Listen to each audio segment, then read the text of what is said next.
Okay, so welcome everyone to AAST Virtual Grand Rounds today.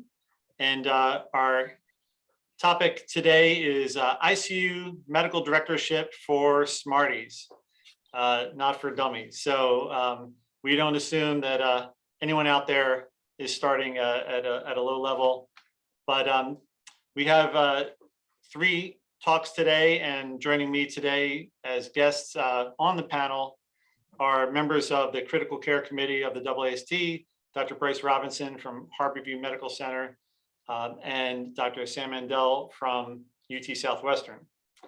And so we're gonna give some perspectives to you about what we think is basically just general advice for how to position yourself to be in a leadership position in your ICU, how to go about performing those administrative tasks that an ICU director would do, and then how we might have learned from past mistakes in doing those processes. So welcome everyone. We're going to go through each talk, and then at the end we would like your questions to put in the Q&A box on the Zoom. So put those in the Q&A, not the regular chat, and then we will address your questions as a panel after all the talks are completed. So with that, we'd like to get started with our first session with Dr. Robinson. I'm sorry, with Dr. Mandell. Dr. Mandell is giving our first session here. So Sam, take it away. All right, thanks very much, Chris. You scared me there for a second. I thought we were going out of order. So I'm Sam Mandell, and I'm on the faculty at UT Southwestern and the medical director of the burn ICU at Parkland. And then just to give you a little bit about the critical care environment that I'm coming from. So Parkland is about a 1,000-bed hospital. We have about 80 ICU beds, another 60 progressive care unit beds, and then what we hold separate, 96 neonatal intensive care unit beds. So that's sort of the critical care environment that I now work in. I don't have any financial disclosures. I will say though that given the topic, a lot of what I'm presenting is my opinion, although it's based on my experience. I do have a few pieces of literature I can share with you. So why do I have this slide up here? This is because I always get a little worried when we start talking about leadership roles or your career in surgery or your career in critical care, that can be all consuming, and it seems like people don't have any time. And so this is just a brief introduction to the fact that I do actually have a life outside of what I do, and you can too. So even if you decide that you want to go into leadership in surgery or critical care, what have you, you can still do a lot of the things that you want to do and have a life and be at least a little normal. Although I guess what's not normal about me is I do have a quote from John Cena in here. But the main reason I bring this up is that the first thing I think you need to do when you're building your toolkit for leadership in the ICU or having critical care be a part of your career is you have to show up. The ICU really can't be a place that you avoid or the place that you go to take care of the patients that you operated on reluctantly. The ICU deserves as much attention as the operating room as a care environment, and particularly if you're going to participate in the leadership of it. And I think, especially when I interview critical care fellows, a lot of times people have some pretty clear priorities about you want to do trauma surgery or you want to do acute care surgery, and maybe the ICU is distant third, and that's fine. But that's not going to set you up well for leadership role or have it as a career. It has to be a place you enjoy going, and you want to focus as much attention on your ICU rounds as you do in the operating room. So what amount of time do you need to dedicate to your clinical practice in the ICU? Well, we don't really know. I think there's a lot of debate about what makes a good critical care physician.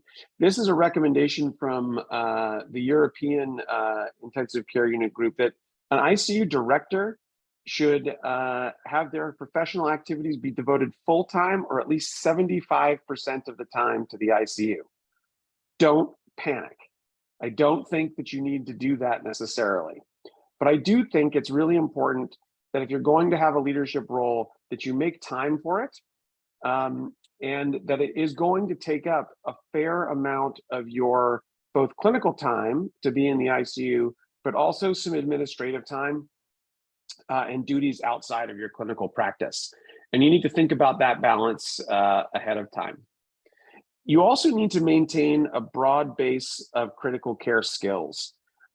This is actually data from Dr. Michetti's paper that looked at the range of diagnoses or the range of pathologies that were admitted to trauma ICUs. And so even if you want to focus on a trauma ICU, right, you're going to see a broad variety of critical care issues.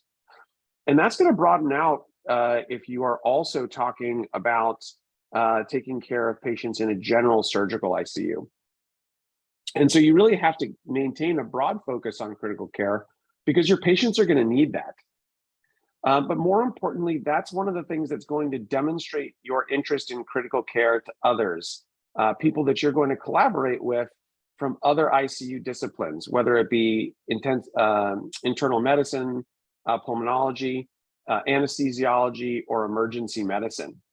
And when you're interacting with those folks, I think it's really important to come across as an ICU collaborator, right? So especially when you are in a surgical ICU and you have a patient who is starting to have more of a focus on their heart failure or quote unquote non-surgical diagnoses, focusing on co-managing those patients with specialists or other ICU collaborators, rather than simply saying, this patient no longer has any surgical ICU needs, and so off they go to whatever other ICU it is, or saying that it's no longer a surgical issue, is not really a great way to build your credibility or your chops in critical care more broadly. I think it's important to also develop some expertise.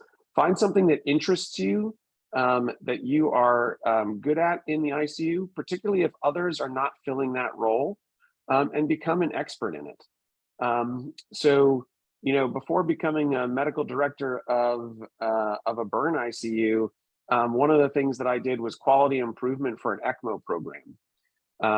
Right, so build, you know, find niches where you can develop some critical care expertise and fill that role. That puts you in good stead for being in line for leadership positions if that's something that you're interested in, particularly if it demonstrates some ability to work with administrative systems. And then I think to that same end, engage in quality improvement. Quality improvement is important throughout the hospital, but it's especially critical in critical care. See what I did there? Because it really shows that you are starting to understand how care in the ICU is measured, what the overall measures of quality are that need to be reported to other agencies, like the National Hospital or National Health Safety Network, and that you have an idea about how those markers or Medicare reportable events are affecting both the ICU and the hospital environment. And then you need to learn the players. Relationships are foundational to critical care, and they're particularly foundational in critical care leadership. So you need to know the medical directors, not just of your ICU, but all the ICUs, right? Learn who is caring for patients in various ICU settings. Know who the nursing leadership are and who you can partner with, because those folks are going to be your partner in management. And that's what's going to help you grow into servant leadership, which is definitely what ICU leadership is all about. And additionally, you need to know the interdisciplinary team. You need to know who not just the nurses are, but who the respiratory therapists are. You need to know who the infection control folks are. You need to know who helps manage nutrition and dietary concerns in the ICU. You need to know who your ICU pharmacy leadership are. so that you can really, really have a broad web of relationships, because those are also the people who are going to help you as you move into leadership. Just to show you how important this really is, there really is a lot of literature that that suggests that an interprofessional approach is critical to ICU care. That without it, if you cannot bring a broad group or a broad team together, that you really cannot practice high-level critical care. And that is really true both of the team performance, but also of rounding processes. You'll remember that I said that it was important to show up and round in the ICU.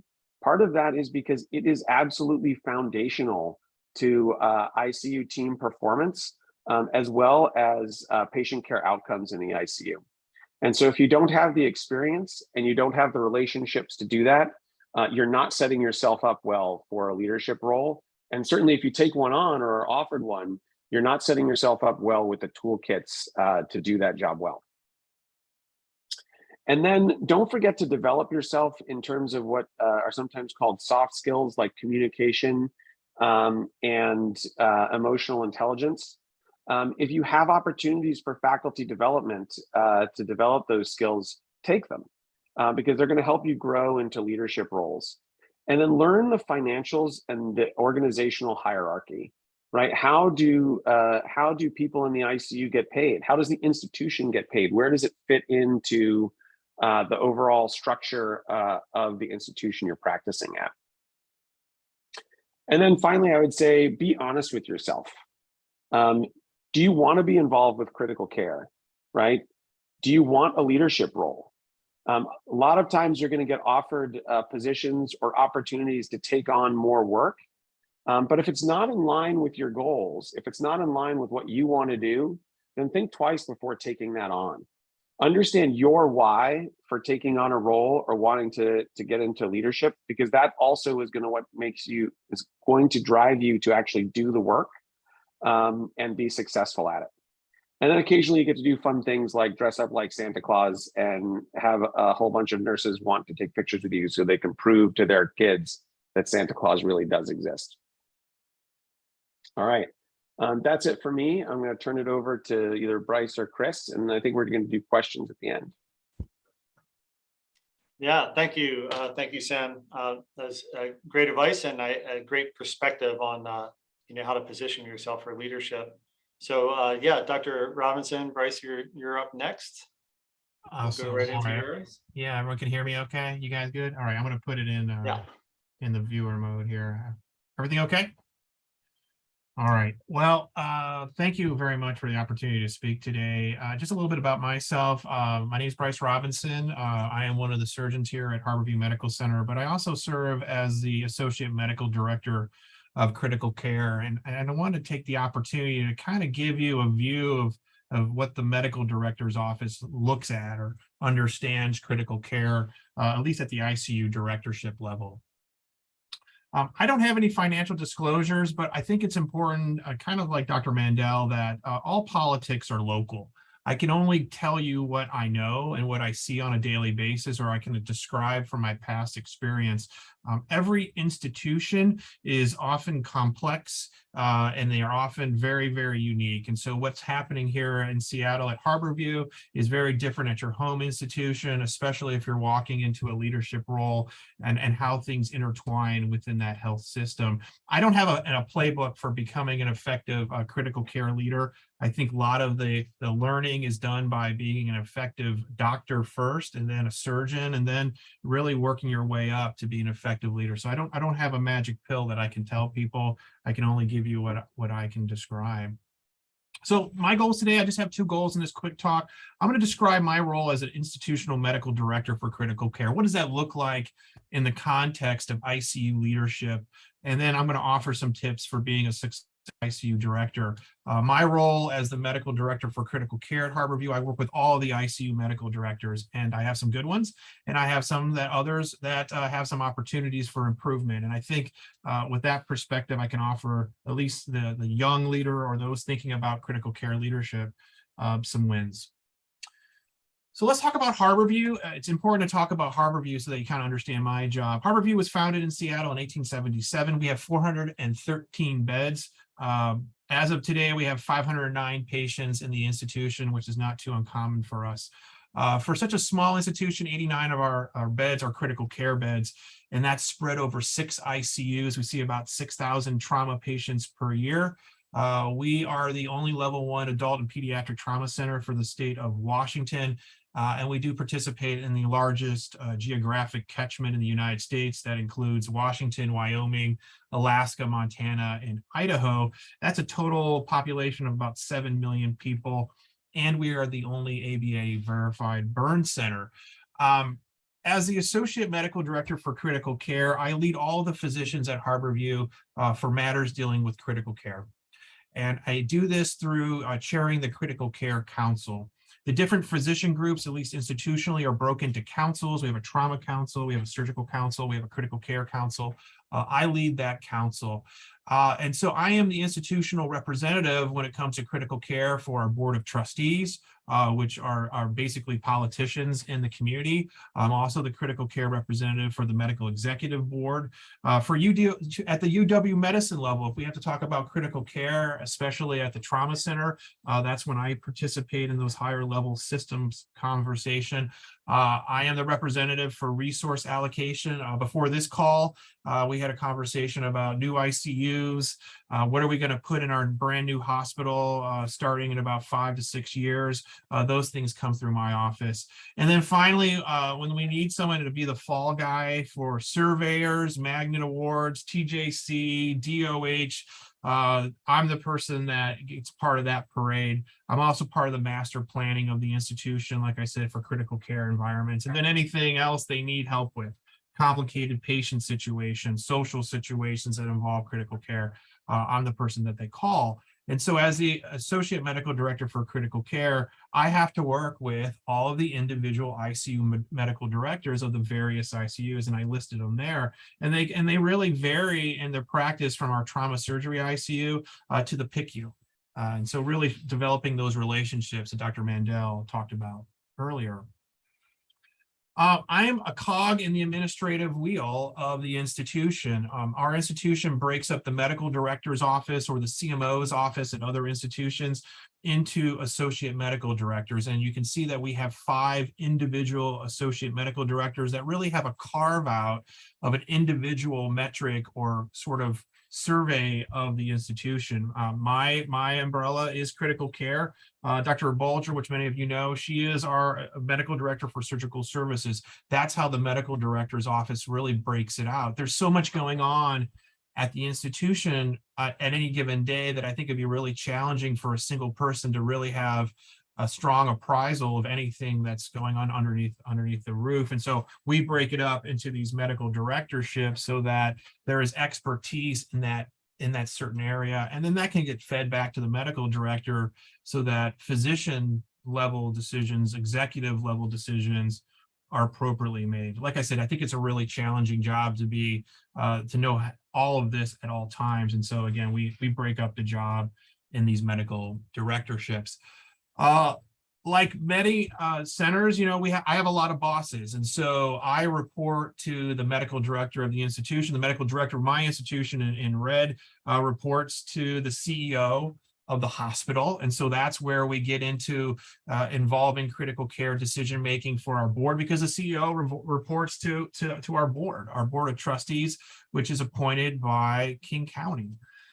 My CEO also has to report to the leadership of our health system, the UW Medicine health system, and ultimately the School of Medicine and our dean. And so again, if there's critical care at Harborview or contextual speaking in the UW Medicine system that needs to be represented, that is part of my role as appointed by the medical director and the CEO. So it gets a little bit complicated in that any given day, it feels like I have 4 or 5 different bosses.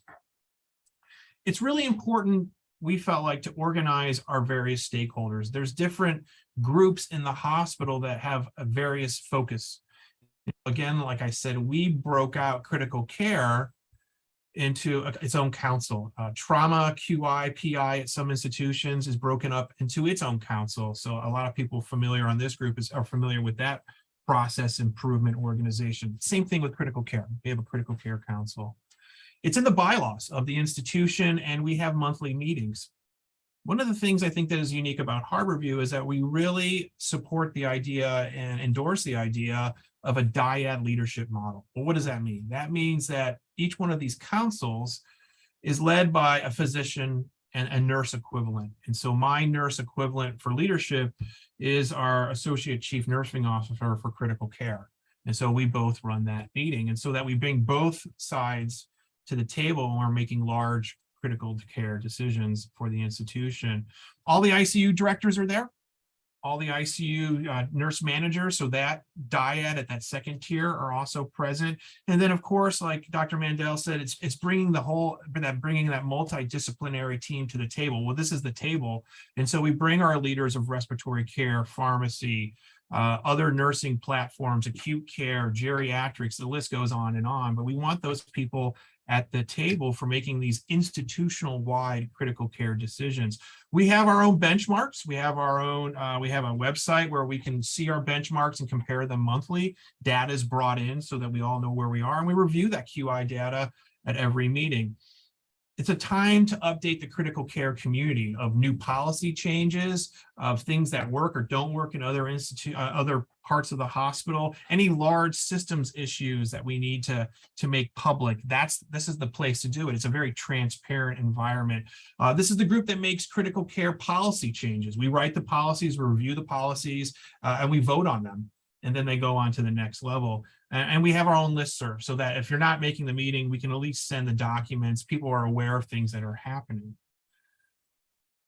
To be effective in a medical directorship role, it really comes down to the division of labor. Much like the CMO breaks down the work of Harborview into these 9 associate medical ships, the same thing needs to occur at the Critical Care Council. I can't write every policy, nor do I have expertise to do that. And so any sort of initiative or policy is oftentimes brought forward by one of our ICU directors. And that's kind of the role, as I see it administratively, for a lot of our critical care leaders institutionally. And then if it's a good policy, it's obviously supported by my office, and we try to make it more real. We try to make it into a policy and get stakeholders to the table. We bring lessons learned. If something is working in a particular ICU for infection control or coverage or call, whatever you want to put it, that's brought forward. It's almost like those TQIP best practices from the college. People want to learn from other successes, and we bring that to the council. We also want to learn from failure. Sometimes, things don't work in the various ICU environments because each one is very unique. And so we also bring that to the council. And ultimately, my job at its core, at the fundamental cornerstone, is to build consensus. How can I get consensus so that a policy is accepted by the group and so that it can translate to improve patient care? Determination of brain death, our own critical care disaster policy. How is critical care represented in our rapid responses? These are all things that the council works on. Medical directors have led, and really my office has formulated and formalized in the end. And then sometimes critical care needs to get to a higher level. It needs to kind of reach outside of Harborview. Very early in the COVID pandemic, we knew that we had to get ready. The first patient, at least at the time, was in Washington State. So we knew we had to create policies and procedures to protect our patients, but also protect our care providers. And so at the UW medicine level, we needed to assemble expertise in every single one of these sort of subsets. And one of the things that we had to figure out is, well, how are we going to treat these patients, especially with the evolving literature? That was a UW medicine sort of decision, and I was the representative for that group. And so we brought all the ICU leaders at the table from the various institutions under the umbrella of UW medicine so that we can get this done. At times we function better as a system, and this is one of those times that it had to be done. All right, so a little bit, we talked about being a medical director and what that looks like. Because of my role, like I said previously, I have the ability to work with all of the ICU medical directors, and I thought I'd just give some tips I think are for success in that role. The first one is you take the job because you want to do the work. I've had medical directors take the role because there was nobody else that would take the role, or even worse, they felt like it was something that would look good on their CV so that they could become a leader in a different venue down the road. To be effective as a ICU director, it takes time. You gotta put the time in, the people time, the reading time. Like I said, there's policies that have to be created. There's quality improvement that needs to be done. Those things take a lot of time to do well. And if you're not into it, you're not going to do a good job. It's very obvious to people above that role, to the medical director's office, that when they're in that ICU medical directorship, that they're not into it. It's really obvious. So I would say that if you do a poor job in that role and you want to become a higher leader and you're only taking that job as a stepping stone and you do poorly, I don't know how many more stones are going to be ahead of you. And like Dr. Mandell said, I think the best leaders are the servant leaders, meaning you take the leadership role because you want to serve, you want to help the organization, you want to help your patients, your ICU, your community, not because you want to be an autocrat. This is something that you do this leadership so you improve it for everybody else, not just for yourself. Form a dyad partnership with your nursing equivalent. I had a medical director come to me a couple months ago and we were talking about some infection control issue, and he basically said, well, that's a nursing issue, and that's wrong. That's the wrong attitude to have. Any issue in an ICU is a physician, nursing, respiratory care firm. It's all of our issue. And I think it's really important to partner with your nurses, your leadership, their leaders of nursing, to get things done. It's no secret, nurses are closers. Physicians are really good at coming up with ideas. Getting them across the finish line is often challenging for doctors, especially surgeons, because of how many directions we're being pulled. Nurses are good at organizing themselves. They're good at getting things done. They often have budget numbers, which means they have money that they can spend on different sort of things. So you're going to need those people to be successful. I have a weekly meeting with my ACNO. Whether it's in person or by Zoom, we meet every week. And I feel like that is the most important relationship that I have to build. I've had several people in that role over the last several years. It's really important to me that we have a strong working relationship. So that's the number one relationship that I think is really important for the medical directors. You got to know your nurse manager. You got to have that relationship. Early projects that you work on as an ICU director should really involve a nursing component. You got to pull everybody to your side, to your team. A nursing heavy project is a great way to do that. You have to start forming a global perspective if you're going to become a medical director of an ICU. I had a medical director early in COVID say, basically say, I can't have these COVID patients in my neuro ICU. That was the wrong thing to say at the time. Everybody was making sacrifices. We're trying to figure out where we had to put these patients. Harborview is an old building. We only had certain beds that were under negative pressure. We had to make some tough decisions, and that was one of them. And so in the end, that was completely the wrong thing to say. But when you really peel the layers of the onion, what that medical director was probably worried about was he had a stroke survey in a year, and taking stroke patients off of his unit would compromise nursing and may cause a challenge for his survey. That's a more appropriate conversation to be had. How can we make sure that we get the right care for these patients so that the survey goes well? It's important for ICU medical directors to understand it's not just about your ICU or your patient population. You're part of an executive or leadership team of a hospital. You need to start thinking like that. You're not in your own castle in your ICU. So really start to develop that global perspective. And you have to understand the pros and cons of any decision. Having that global perspective will help you.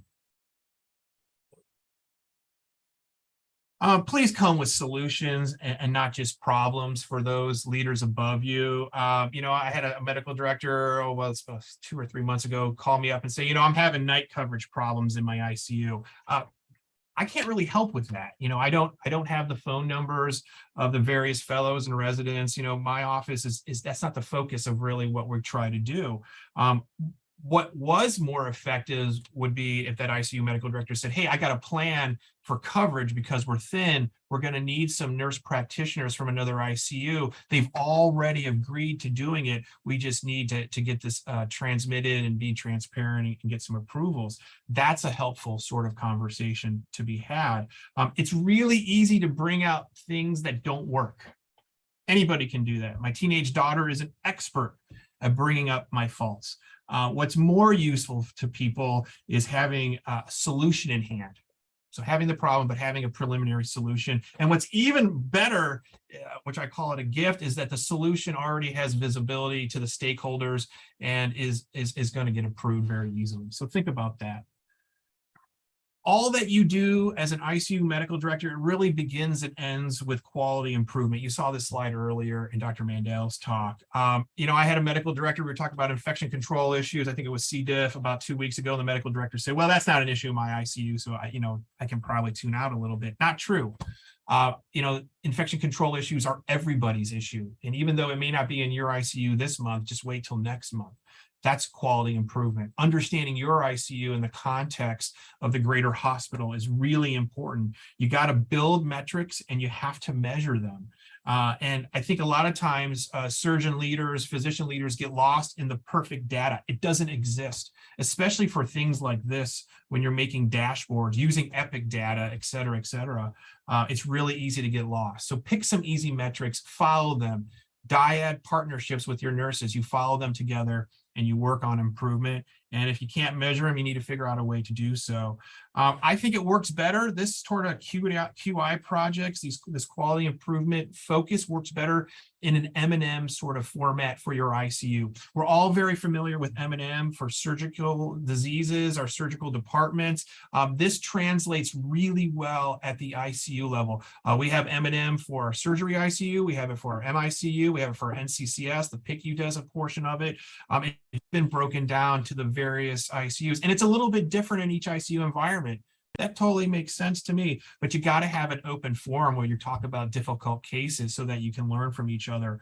People say, well, how do I start an M&M? Well, it's really easy. Anybody who dies in your ICU, any readmission to your ICU within a prefixed time period, and then focus on infection control issues. That data is easy to find in your hospital. I guarantee you exists because it has to be reported nationally. Use that data. You know, follow your CLABSI rate, follow your C. diff, CAUTI, whatever you want to do. That data exists. That should be part of your dashboard. And then finally, you know, just apologize. People try to make excuses of why, well, this happened and that happened. I had nurses come to me, I think it was about a month ago, about an ICU medical director, and that Dr. X just marginalizes us, doesn't respect our input. Clearly, there's some opportunities for improvement with that individual. What that physician needed to do was apologize. It's easy to see a problem and get upset about it. But the problem at hospital level, at a mature executive level, is that people don't focus on the healthcare problem. What they focus on is the physician having a tantrum or being unhelpful or marginalizing what the nurses are concerned about. And then that safety issue, which drove this whole crazy process, gets forgotten. And people start talking about the physician. That's what happened there. Physician got upset about something, and then, you know, the cat was out of the bag. New leaders will make mistakes. It's just part of growing. And if you make a mistake, you got to own up to it, and you need to apologize for it. So don't, you know, and that can be publicly, that can be privately, however works best for you. But we're not perfect, and we need to apologize when it's appropriate. Again, thank you to AAST. I had a lot of fun bringing this together. I'm happy to answer any questions, and I'm going to turn it over to Chris. All right. Thank you, Bryce. Really enjoyed both of your guys' talks. And I'm just picturing myself, 15 years ago and wishing I had all this advice, including the advice I'm going to give. When I first started with that.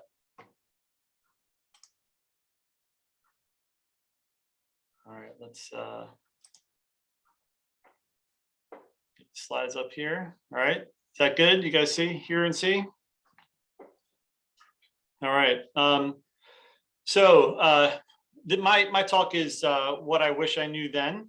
And this is from my perspective, looking back when I was our trauma ICU medical director for close to 10 years, and unexpectedly kind of pushed into that role, and learned a lot along the way. And I'm still learning. A lot of these things I'm going to talk about are mistakes that I have personally made or probably will make in the future. I consider myself a learning organism, so none of these things are off the table, and we're all human. And so it's important to have these perspectives on how to approach certain situations. My talk is probably going to be a little more kind of down to earth, nitty gritty advice about what to do as a particular ICU medical director compared to kind of the broader view. So I think the first thing I would say is you're not really in charge. You're in a director role. You've just come into a director role. You are a leader, but you're not really in charge of anybody. You're not anyone's boss. You're really there to do a couple other things, which you've heard in some of the other talks. One is, I think you're a translator of what is coming down from above, from administration, that is, administration wants clinicians in the ICU to do, and also what people on the front lines need. So you're translating that to groups of people that might not speak the same language, administration and frontline workers. If you're lucky, they do, but a lot of times they don't. You're a salesperson, so you have to sell things to the people you work with and that are working along with you, but under you. In other words, you want to start an initiative, or an initiative is being brought into your hospital. You essentially have to work with people to agree to do that and to build consensus, like Dr. Robinson was saying, on establishing that as your priority, as well as that the people that you're working with is their priority. You're definitely a cheerleader. You should celebrate successes. And in the ICU, especially the kind of job that we have, there's a lot of burnout in our role, but also in nurses. And nurses don't like to work for long periods of time when people can keep dying and they never see the people that recover and come back to our office a month later, unless we take pictures and send it to them. So you have to, advocate for everyone's mental health, celebrate successes. And you also might, put yourself in the position of being a thought leader and coming up with ideas. And I would echo exactly what Bryce said, is that we're physicians, we're idea people, and then the nurses are the closers. I like that phrasing. So my next piece of advice is to be a pretender. And what I mean by that is, when I hear complaints from people in any environment, which I would consider an individual frontline complaint. So you have a clinician that's working on a patient or within a process, and they have a problem. There's something they don't like. It just doesn't fit with how they want to do things. They'll complain, why can't we do this? It makes so much more sense if we do this rather than this. Well, that might work in that environment for that person. But what I usually tell them is, all right, pretend, if I'm in the director role, pretend you're me, or pretend you're this. What I really say is pretend you're the CEO of the hospital. Pretend you're the CEO, and now you're looking at that problem. Would you fix that problem in isolation just for you to make you happy and make your life better? Or would you approach it in a systematic way to make it better for everybody? Because you might have brought up something valuable, a barrier that we need to overcome, but we have to view it from more than just your personal experience. We have to have a broad view. And so sometimes it comes down to individual skill versus systems and teams. And you can have a star player on your team, but you might not win the championship unless everybody on the team is kind of working together. So one example that I would use is extubation confusion. So say you have someone on your team, you have a physician that is really good at extubating people, and they have a very low rate of reintubation. So, but they don't really go by the process. They don't do the expected process where the awakening trial, the breathing trial, assess the patient. They kind of do their own thing, and they take into into account some other things, but they're good at it. So that's good. That's good when that doctor is in the ICU, it works for that doctor. But does that work for the whole team? I think that kind of thing can create confusion because now the other players are changing what they do to accommodate this person's personal preferences, even though they're good at it. They're changing the system, and now things are not predictable. And one thing you want is to create systems that are easy to understand and predictable. As we all know, we have turnover all the time, new nurses, new providers coming in the ICU. They can't be expected to learn things that you taught 3 years ago about how to do ABC. So systems should be easy to learn and applicable across a broad array and not just work for one person when that one person is there. And as we've all probably heard this quote from Deming, that uncontrolled variation is the enemy of quality. And that is absolutely true. Now, not variation, because sometimes there's planned variation based on expertise, but uncontrolled variation. So be a pretender, pretend you're the ultimate boss when you're trying to solve little problems. The other thing is there's not really anything new. You might think you're the first one to think of that, but you're not. And so if you come along in a new role or say in a new job in a new location, and within a short amount of time, you kind of are picking apart the bad things that are happening or things that can be improved in your environment, chances are, maybe not always, but chances are you're not the first one that picked that out or thought of that, but there's probably some history behind it. So it would behoove you in that situation to try to understand the local history. I got to tell you, we didn't coordinate our talks at all before this. Those guys did not see my talks, but all politics is local. You have to understand the local history, what people have tried before to try to solve problems. And if you understand where things might have failed before, or where maybe a lot of effort was put in, but it didn't suit the needs of your ICU, that will help you to move forward in addressing problems. So you really have to seek that feedback in a multidisciplinary way. Again, you might come up with a solution where you talk to the doctors and you magically solve it. But you know what? You're working with more than doctors. You're working with a ton of other people in a multidisciplinary environment. And you have to make sure that that process fits with their processes to have, to run the play well. All right, this is a little clinical, but as a director, you are going to be you're going to be in charge of trying to develop processes and protocols for your ICU. And so things are going to come down the pike that sound like the best things in sliced bread. But my caution is, if it sounds too good to be true, the rest of that sentence. A couple examples for you.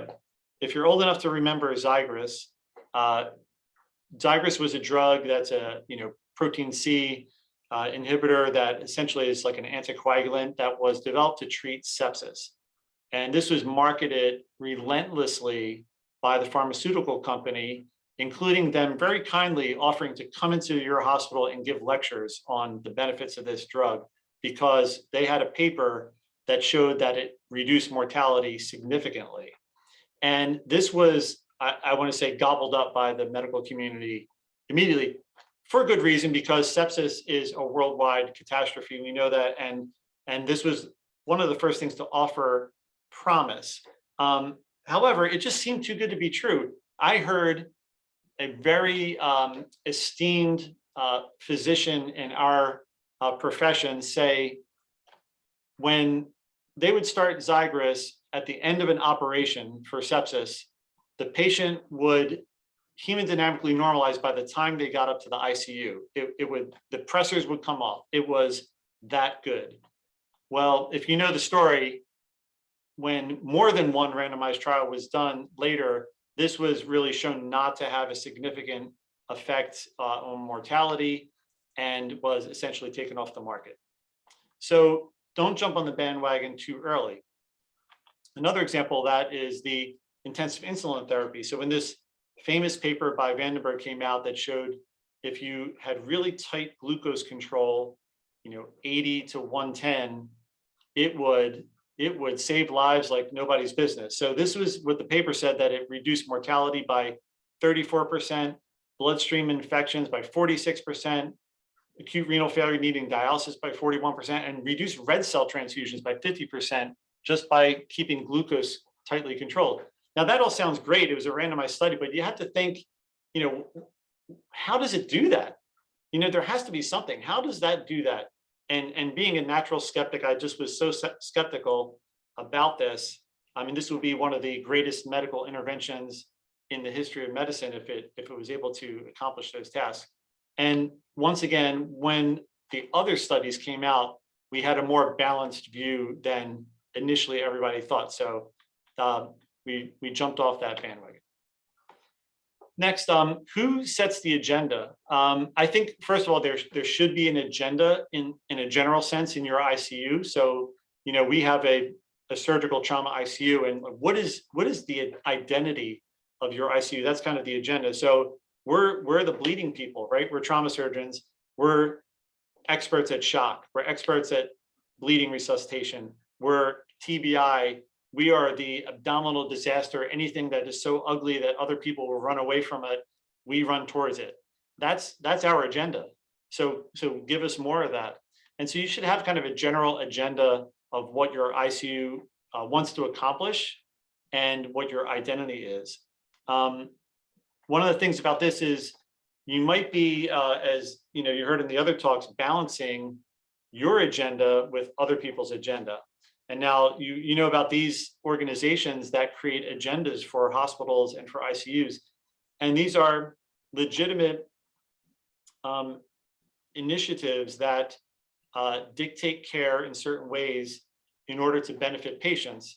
But, I always push for some perspective. I think in our profession, when we look at that, we know that this is really the priority in our ICU, right? It's brain injury, it's bleeding, and if you're really good at organ donation, you're saving tons of lives. So those are really our priorities, right? If we essentially nearly eliminated mortality, meaningful mortality from brain injuries, that would be an astounding accomplishment versus eliminating urinary tract infections. Yet what percentage of time is devoted in your ICU talking about urinary tract infections versus what are we going to do for these brain injury patients? Now, it doesn't mean that these are not both important. I'm just saying you have to learn how to meld your very clinical agenda and maybe very narrow agenda with agendas that are going to be offered to you, quote unquote offered, not with a choice. And so as a director, you're going to have to balance that. You have to give due respect to the agenda that the hospital wants to set and also to your agenda. All right, beware of hijackers. This is DB Cooper. If you don't know the story, don't Google it now, please, but Google the story of DB Cooper, which is absolutely fascinating. So you might have heard the Surviving Sepsis campaign. This came out about 20 years ago that was an intense campaign to help reduce mortality in sepsis. And it was aimed at reducing variation in care. And I think it helped a lot of people on the ED side learn how to manage patients with sepsis, especially patients that don't have surgical causes of sepsis. And that was good. Now, it did have some drawbacks because in the surgical world, we all knew that, if you have a patient with surgical sepsis, perforated diverticulitis, they're hypotensive, you're going to fluid resuscitate them, give them antibiotics, and get source control ASAP. And that was kind of how we operated. But then what happened? This became now a national or a worldwide agenda. And now the hospital says, guess what? We're going to come up with guidelines for you to take care of septic patients. And here's what you're going to do now. You're going to take blood cultures, serial lactates, put central lines in, maybe give Zygrus to, you're going to transfuse to get the hemoglobin up to deliver oxygen, which we know doesn't work. But now our normal modus operandi was hijacked by a bigger picture coming in to dictate how we're doing care. So you have to be aware of that, and you have to work with that in some way. But I think you also have to learn how to stand your ground. Families as allies. So one of the things that I think would be important to develop as a culture in your ICU is to develop families as allies and not see them as as the enemy or as an entity to being avoided. We should design systems to include families and not to work around them. And so as a director, one of your goals is something that's very, very difficult, and that's to have all your clinicians value the input of families and realize how much they contribute to patients' care. They're not just in the way. If you invest your time, there will be benefits. And one of the very, clinical things about this is just to say, invest your time talking to families early, spend a lot more time than you think you need to or that you should. And that will pay dividends in the future because you'll have less questions later, less confusion later. They will require less of your time later. So really incorporate this into your ICU culture. Involvement. You've heard about this already, about the importance of multidisciplinary involvement. Involve those whose work decisions will affect. So if you're developing a process that's going to affect what a respiratory therapist might do, you have to involve them in developing that guideline, right? So that might seem like common sense to some, but it was not common sense to me at one time. When I first started, I was asked to revise our TBI protocol. And this is, in the mid to late 2000s. I thought, what could be easier? TBI protocol, we have the Brain Trauma Foundation. It's mapped out for you. There's evidence to some extent, but where there's not evidence, we know what to do. You do this, then you do this, then you do this. Easy. Wrote it up, didn't spend a lot of time on it, but a very clear protocol, rolled it out and had to kind of educate, quote unquote, educate everyone on it. Well, what happened as a result of that? No one really knew what was behind the protocol or why we were doing these things. The neurosurgeons really were not invested at all because they, were in and out and kind of managing the brain injuries. They didn't really have a lot of input into ICP management or ICU per se, but they would come up with things that were not at all in our protocol. Why was that? Well, no one really was involved in it except for a few people. And so when the next iteration of this came around, I did it differently. And I was still involved at that point where I brought in the whole team, neurosurgeons, neurointensive care, people that don't even work in our ICU, respiratory therapists, nursing, patient advocates. And we all got together. And you know what? We didn't really do anything that different, but everyone had their seat at the table and everyone had a voice. And we saw a huge difference in how the protocol was able to be implemented. Involve the system, not the individual. So it's hard to educate people into excellence. You have to really work on trying to create systems to make up for the inevitable variation of care. And an example of this is we had a lot of unnecessary transfusions in our hospital. And I learned this from being on the blood committee in our hospital. And, there were years of trying to educate people that if you're stable and you're not bleeding in the ICU and your hemoglobin is not less than 7, you don't need a transfusion. That took lots of education and really didn't work. And so our critical care system director at the time pulled together a committee. And what we did was try to take the human factor out of it. So we created an order set. And this was written up in the Journal of Trauma, where we essentially created a forced choice order set that took the decision-making out of it. So now instead of writing orders randomly, transfuse this patient, no explanation, you basically had to pick a criterion for your order. And there is an option to go outside of this, but mostly you had to pick one of the evidence-based decisions. This was for red cells, plasma, platelets. And what do we see after this? Well, the percent of patients getting transfused in our trauma ICU dropped significantly. The percent receiving red cells dropped significantly. The frequency of red cells transfused when the hemoglobin was greater than 7 dropped by 27%, and then cost reduced as well. So this was one, I think, a good achievement in how to create a system fix to a problem that is not going to get better by education. And finally, and I'll echo, I did not look at Dr. Robinson's slides about don't aim for perfect. So natural selection versus punctuated equilibrium, that means, incremental changes in evolution over time versus sudden major change with a long period of stability. So when I was a resident, it was punctuated equilibrium. we had evidence that was 15 years old that was set in stone, and that's what you practice today. And then, if new evidence came along, we made a big change, but that's the way it was going to be for another 5 years. That doesn't fit in how the world works today and how medicine works today. You can't keep up with knowledge. So you have to expect rapid changes.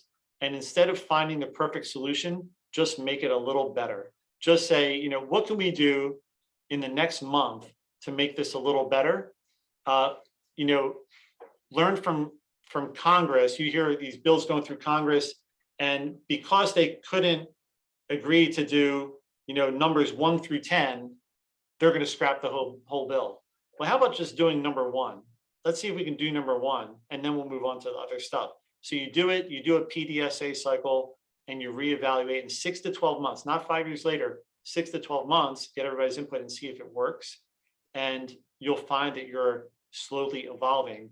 And yes, your ICU might not look in 2 years like it did 2 years ago, but if you do it right, that will be for the better. All right, that's the end of my talk, and I'm going to exit here and stop sharing. And if you put any questions in the Q&A, we'll take them. And right now, I see one there from Dr. Stassen to ask, if you had to do it all over again. I think this was Sam during your talk. If you had to do it over again, what would you change? Yeah, I wrote some stuff on there too, but I said, I think for me, I think starting your leadership education earlier.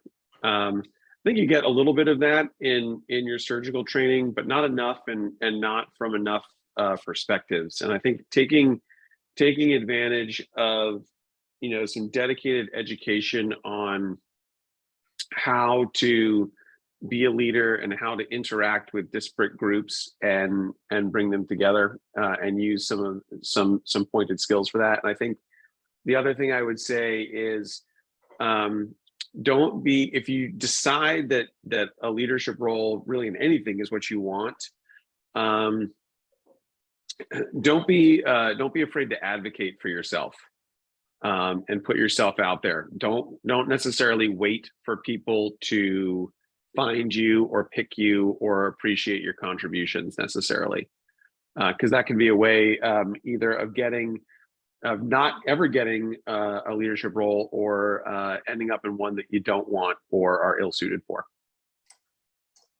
I really first want to ask you if you come to work as enthusiastic as John Cena in that picture that you showed. That's a picture of me. That's not John Cena. Okay. Yeah, no, you do look alike. So there's another question here about thoughts about closed or semi-closed or open ICU models and how that impacts collaborative care. Bryce, at Harborview, do you have one model or mixed model? Yeah, no, we don't. I would say that some of them are closed and some of them are semi-closed, and it's because each environment has its own culture, and you can't change that, like you say, overnight. And so what I tell people is that if semi-closed works for you, then that's what you do. I think it's important to devise ground rules. And that's when you're going to have to get consensus. You can't do it on your own as the ICU medical director. You're really going to have to bring all the stakeholders to the table so that everybody understands what the expectation is and who's doing what. Otherwise, you're going to run into political problems. You're going to run into movement, safety issues. There's going to be holes. But yeah, we have some that are closed and we have some that are semi-open. And they each function well. It's different culture that apply to a different population. And Sam, I wanted to echo something you said about, taking care of the quote unquote non-surgical issues when people just kind of want to have kind of a really narrow focus. I think I also see the benefits of that, to establish your credibility. You can't be, the doc that only operates if you want to establish credibility in the ICU. And I see a lot of benefit to that too. Yeah, and I think also, the closed versus open model, I've long been an advocate for, especially early on, the idea of a closed ICU model is sort of the way to go. But I think what we're really talking about when we talk about open versus closed ICUs is a shortcut for teamwork, right? The thing that's really, really critical for successful ICU care is having a multidisciplinary team that is functional and works together. And you can achieve that in an open model where you have, say, a neurologist and a neurosurgeon who speak collaboratively and work together. And you can have that in a closed model by saying, look, there's too many voices in here. We're going to narrow the team to just focus on critical care issues. But I think that the key in either one of those cases is to develop and lead a functional multidisciplinary team with good and open communication.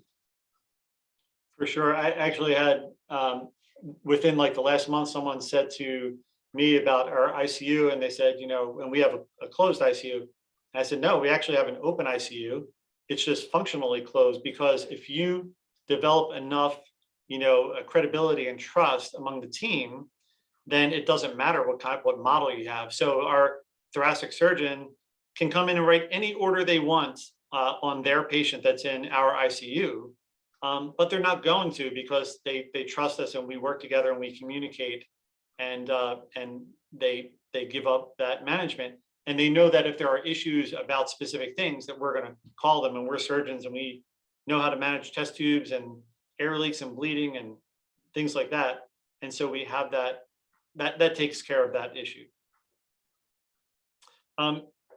Any other questions? I don't see any other questions in the chat.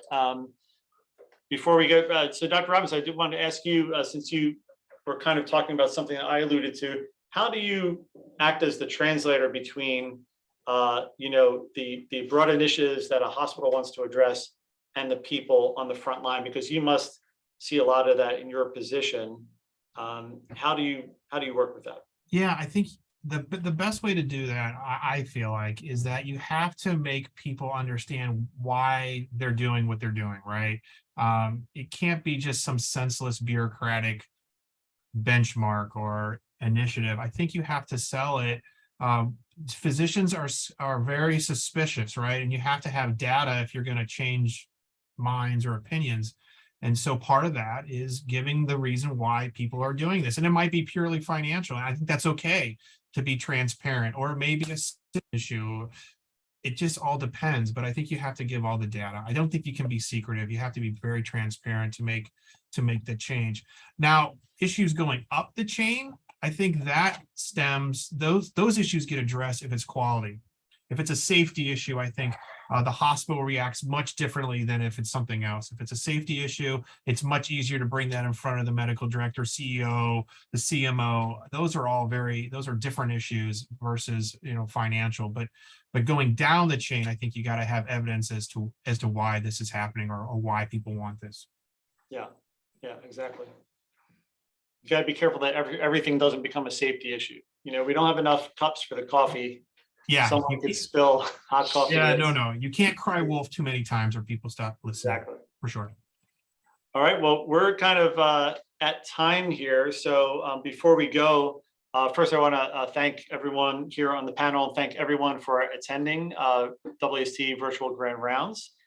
I want to remind everyone to turn in your sign-in sheets to the WAST office by this Friday, June 17th, and to join us for the next Grand Rounds, which will be on July 20th. Pediatric disaster readiness. And thank you for your attendance, and good night, everyone. See you at the next one.